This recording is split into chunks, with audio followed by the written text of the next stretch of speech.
शरीर से प्राप्त किया ज्ञान इस शरीर के साथ ही छूटने वाला है।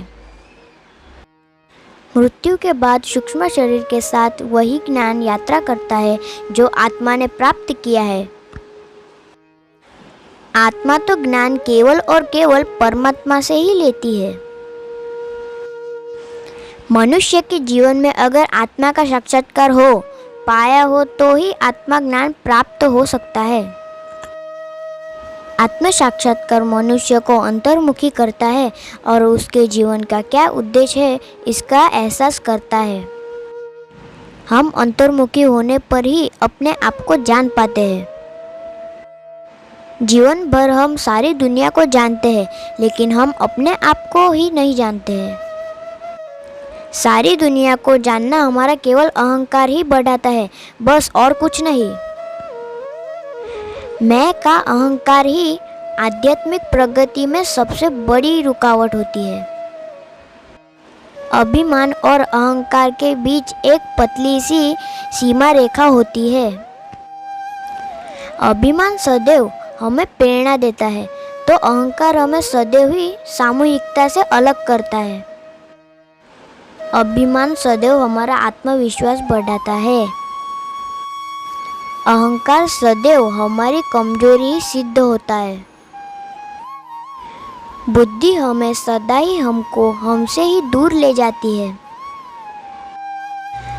परमात्मा के ही वर्तमान रूप को ही अवतार कहते हैं। परमात्मा अवतार के रूप में इस धरती पर जन्म लेते रहता है। जो भी मनुष्य अपने शरीर भाव से मुक्त हो जाए तो परमात्मा उसमें ही अवतरित हो सकता है।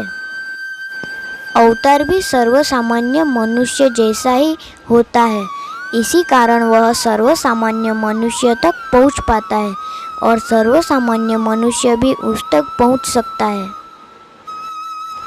अवतार के जीवन में भी सुख और दुख दोनों ही आते हैं, पर यह उनसे परे होता है। अवतार देहधारी होता है लेकिन वह आत्मभाव में ही जीता है।